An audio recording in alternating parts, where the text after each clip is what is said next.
everybody. It's Pastor Megan.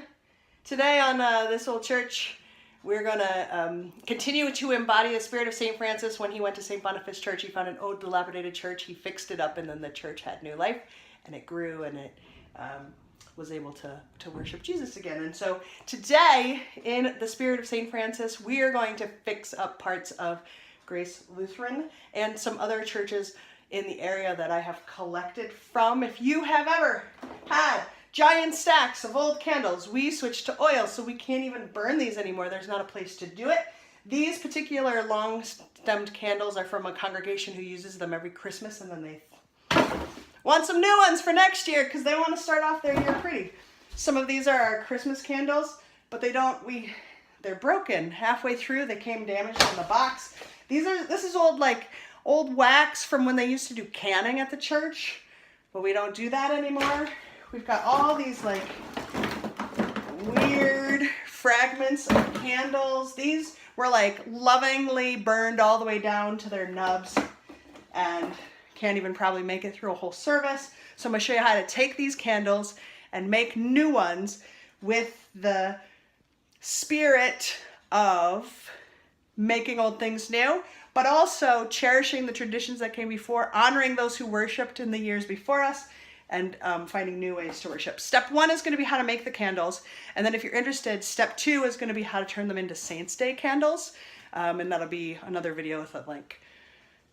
Okay, so step 1 with these long skinny candles is you can just start breaking them, and if you do it in such a way, you can actually save the wicks by pulling the candle wicks through. If you really want some good kind of self-care during this project, if you know of any reasons that these candles were used by people who you maybe had issues with, you haven't forgiven yet, if there's any matters lingering, or even if you just have like history of bad experiences at church and you want to just imagine these candles as they're melting being transformed into something new, that all the old goes away, even these darker parts are going to turn lighter, and think about transforming what was broken into something new. Think about transforming the dark into the light. And so watching these candles melt can be really healing if that's a part of it you want to think about. And the next thing I do is I find a candle that's about the size of the new candle I want to make, and I put Reynolds wrap or aluminum foil around the outside of it. I got this one from Goodwill.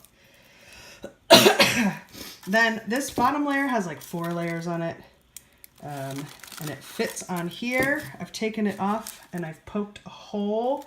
This is my recycled wick from inside those other candles, and these little pieces here cost like 10 cents at a craft store, and you can just run it through the bottom. Over here and check, we're getting a lot closer. There's a couple of little impurities in there, but that'll be okay. We'll get those out later. Fully melted, you can fish out the old wicks and reuse them. Okay, so we have the melted wax. You'll see there's some gross stuff in there. We'll just leave it in the bottom. We've got a ladle we're not going to use again. It's metal, not plastic. Important point. And we've made our our candle replicas from our tin foil. We're going to do this really slowly. And let's see if we burn the house down. Just kidding. It's wax. Okay. So here we go. Slow and steady, guys. So you're just kind of slowly adding to this base so that it doesn't leak out the bottom anymore. This method with the foil takes a really, really long time because you have to let it dry, put in a spoonful.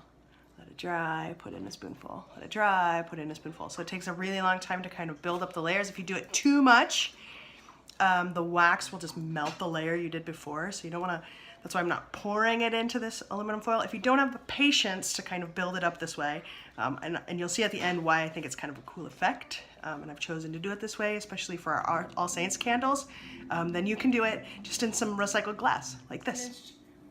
When you're finished with an old jelly jar, you can affix a wicks to the bottom and center it with a spoon and just pour your wax right on in there. One of the things I recommend is if you are going to just simply purchase your wicks, which is super cheap at like a hobby store, get the kind with the stickers on the bottom so you can stick them in your jar and they'll stay there while you're pouring your wax in. So I told you it's kind of messy. If you don't get the edges exact, it might leak a little bit. You can just kind of let the wax dry a bit and then it'll stay. And then just keep adding layers of the wax up. It works the best if you do it when the wax is cooler, so that you're not just like melting all the wax underneath. So if you're having a really hard time, it might be that your wax is too hot and you need to just wait a little bit before you start ladling it on. The other thing you want to make sure that you do is just make sure that your wicks kind of stay to the middle and just kind of move them as you go. So you get your candles, they're dry enough, don't do it too early, they'll fall off the bottom. Don't pull too hard down here or your wicks will fall out and then you'll have just wasted your time because you got no wicks for your candles. You want to peel back the foil. Remember, again, the foil method I'm using is specifically for our All Saints Day candles because they end up looking kind of neat. And a bit crinkly. This takes a little while, so I won't show you the whole thing. But it kind of looks like this, kind of a rough on the side. I left some of the foil on the bottom just because I know when it melts down. I'm going to be putting it on top of foil anyway, and it's gonna look cool and shiny. And when the lights go, it's gonna be awesome.